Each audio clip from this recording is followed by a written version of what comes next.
Do you remember the first time you watched Ja Morant jump?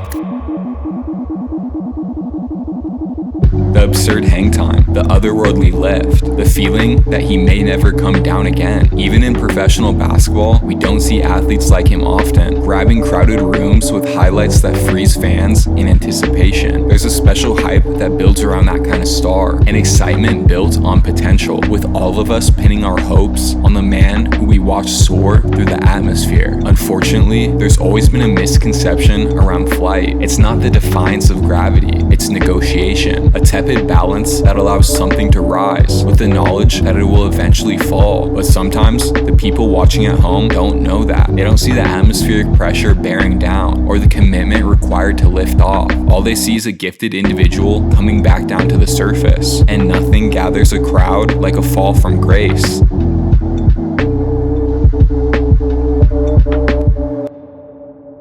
That's the team that boy played, Jerry. That's him. That's him? You that boy that? You that boy. Yeah. What's your name? Ja Morant. You're the one shooting the hoops. You're the one making your money.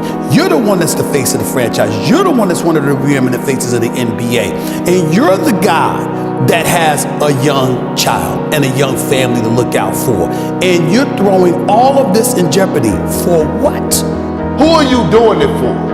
Are you doing it to get applaud, to get a nod, to say, oh yeah, man, you know what? He a real one. He a real one. He keep it real. Keep it real for who? 1. Lift.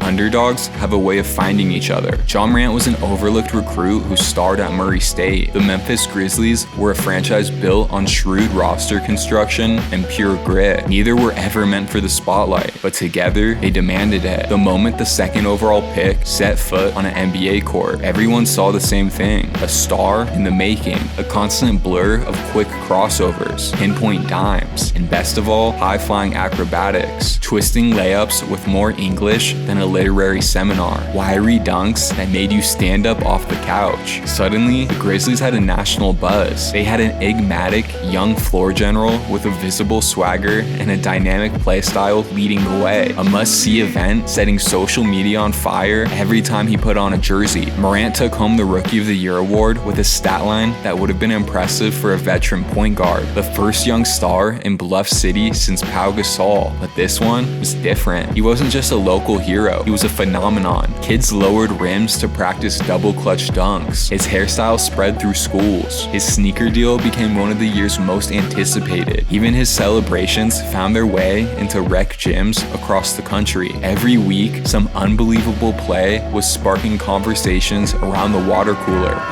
Morant against McConnell. Pick and roll. Morant. Oh, my word! Holy cow!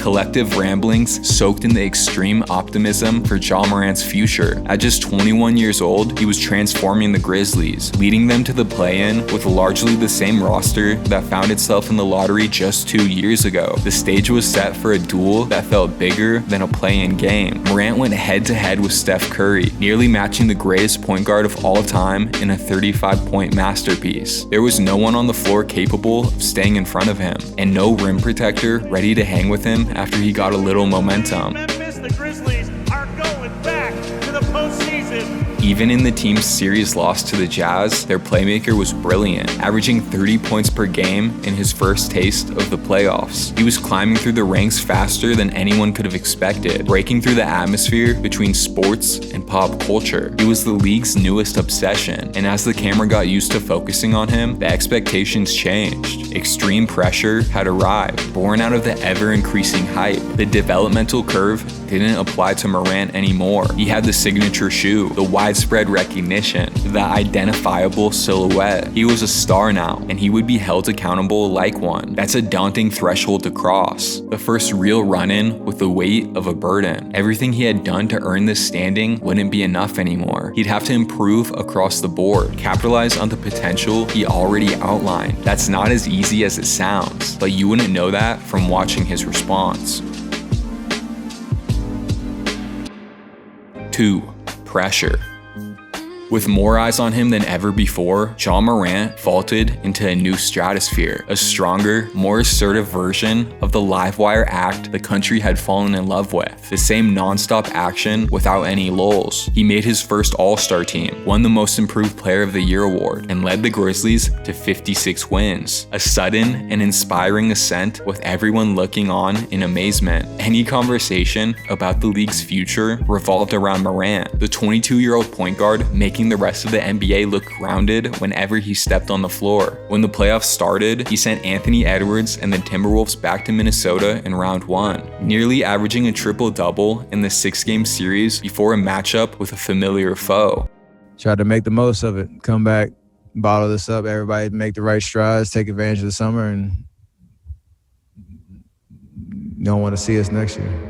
Steph Curry and the Golden State Warriors were back, and this time they were healthy. 3-time champs who had redefined the game. Living legends with reputations the Grizzlies roster watched them earn. That kind of experience disparity usually causes some hesitation, a little bit of angst in the locker room, maybe some doubt in the pregame huddles. Any of that would have been excusable given the circumstances. It's tough to stand up to a trio of Hall of Famers with 3 banners looming in the background, but Memphis wasn't approaching it with a conventional outlook. They had adopted that exaggerated confidence of their centerpiece, wore his bravado like it was their own. To them, the Warriors were just a new opponent, one more talented team standing in their way, and at the end of the day, they didn't think there was a man in the world who could keep up with number 12 on the ground. Game 1 was a heartbreaking close loss at home, but before the fans could hang their heads, Morant reminded them who their star was, with a 47-point explosion that tied the series up at 1 apiece. Sure, no one in the world could shoot like Steph, and he was making that much clear, but at the same time, no one in the world could jump with Ja. Game 3 was trending towards Golden State since the opening tip, just one of those nights, a magnet ball nightmare that no one player could prevent. The Dubs were putting the finishing touches on a blowout win when an awkward foul left Morant with a limp. It was a right knee bone bruise, an injury severe enough to keep him sidelined for the rest of the series. Without him, the Grizzlies fell in 6 games, a frustrating finale to an inspiring breakthrough season. But in the minds of everyone in Memphis, it was just a pause, turbulence on the way up. Once Ja healed, the belief was the same as it always had been. Sooner rather than later, they'd be back.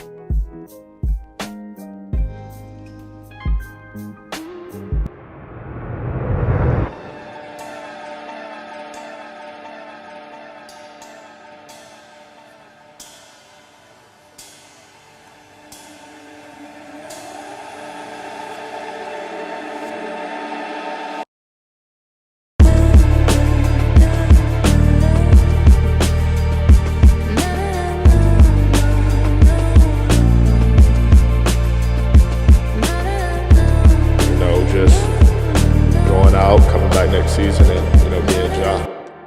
3. Impact.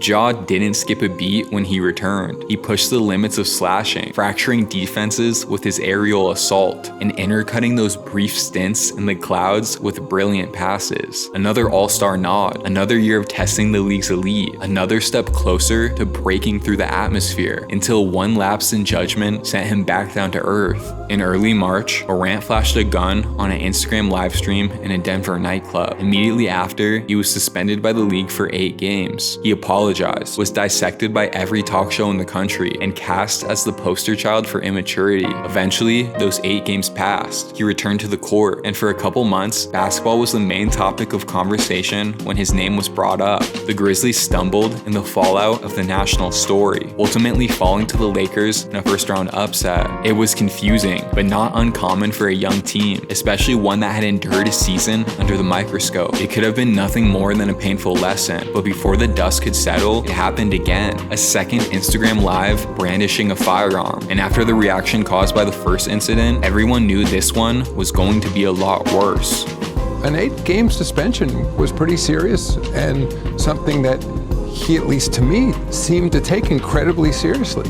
Morant was suspended by the league for the first 25 games of the season, again made to apologize publicly, and discussed in ad nauseum by every sports media outlet in the country. The internet had a field day with it. Compilations of memes washed over his reputation, reducing 4 years of memories to 2 ugly moments. It was an aggravating situation, an entirely avoidable and socially irresponsible interruption to one of the brightest young careers in the league. We had to wait until December to see him on the floor again, and as soon as he returned, he made sure we knew what we were missing. He had 34 points and a game winner in his first game back. All he had to do was lace them back up, and he was soaring through the air like he had never stopped. He put together a dazzling 9-game stretch, reaffirming his standards as one of the top guards in the league. Unfortunately, he tore his right shoulder labrum in practice, wiping out the remainder of his season before it ever really began again. At this point, he had stalled for too long, stayed planted to the ground while new young talents emerged. The beginning, were you kind of surprised that, there was a lot of boos in the crowd? To your first part with being surprised, I don't know. It's a lot of people that don't like me. 4. Resistance. Heading into 2025, some people were bullish on the Grizzlies, confident that they had figured it out and were ready to return to form. But there was always one lingering question after the preseason expectations speech. What about Ja? Would he stay out of trouble? Could he stay healthy? Was his playstyle too reckless? Well, the good news was he'd stay out of the limelight for the wrong reasons. The bad news was a string of injuries kept him out of the limelight entirely for most of the season. As the months went by, he regained his rhythm, finishing with 50 games played and numbers that were comparable to the averages of his last healthy season. But that dark cloud that formed a couple of years ago still hung over his head. It dimmed the regular season, made losing streaks seem dire, and bad games feel final. Their head coach, Taylor Jenkins, was fired. Their offense was maligned by analysts everywhere, and that hope of a few years ago was rapidly evaporating. Sentiments weren't high heading into the postseason, and they only got lower once the bracket finalized. Their round 1 battle would be against one of those new icons who had stolen his shine. Shai Gilgeous-Alexander and the Oklahoma City Thunder were the new Western Conference darlings, a squad of hyper-talented young players who weren't backing down from anyone, led by the league's newest MVP. The Thunder were heavily favored coming into the series, and for a good reason, and 2 back-to-back demolitions of the Grizzlies and OKC made the matchup seem entirely even more uneven. It looked like Memphis was fading into the past, watching their window close out in emphatic fashion. But Morant and company weren't ready to go out like that. Back home, they took a commanding lead over the Thunder. Ja was setting the pace, attacking the open floor and keeping everyone involved. They had a 27-point advantage with 3 minutes to go in the first half when a steal sent the Grizzlies into another fast break. Morant got the ball, rose up as everyone in the arena drew those familiar short breaths, and came down hard enough to leave a rocking arena silent. Lou Dort had lost his footing in an attempt to contest the dunk, causing Ja Morant to fall face first onto the hardwood from the top of his vertical leap. It was a left hip contusion that turned a 27-point lead into a cruel end of his playoff run. Memphis would go on to lose that game and be swept by the Thunder as the man who could fly sat out on the bench. Wings don't mean all that much when they're hidden underneath street clothes. I'm even scared to answer this question because, stuff I say normally go viral and they tend to stick with you for forever. But I had him figured out.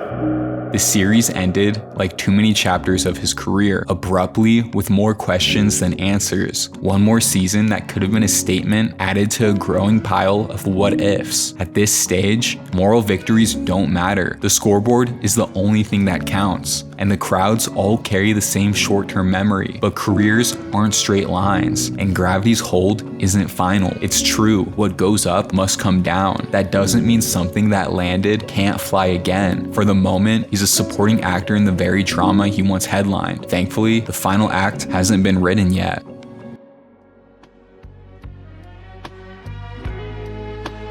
5. Equilibrium.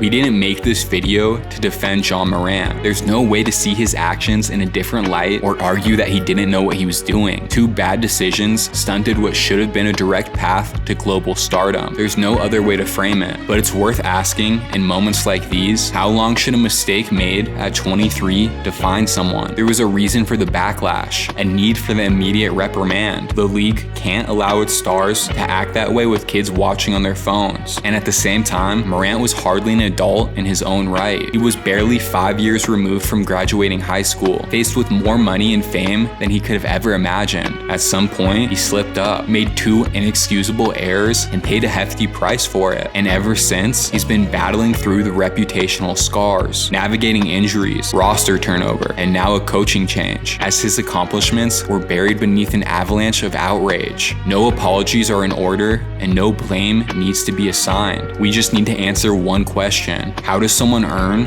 a blank slate? Everyone's answer will be different, and some of you may have personal reasons that won't allow you to turn the page in this situation, and that's absolutely fair. But for the rest of us, the ones that have watched hundreds of prominent people get away with far worse, maybe it's time to let Ja Morant enter the next season without the baggage we insist he holds on to. That way, he can get back to those daring negotiations with gravity, because some people are just meant to fly.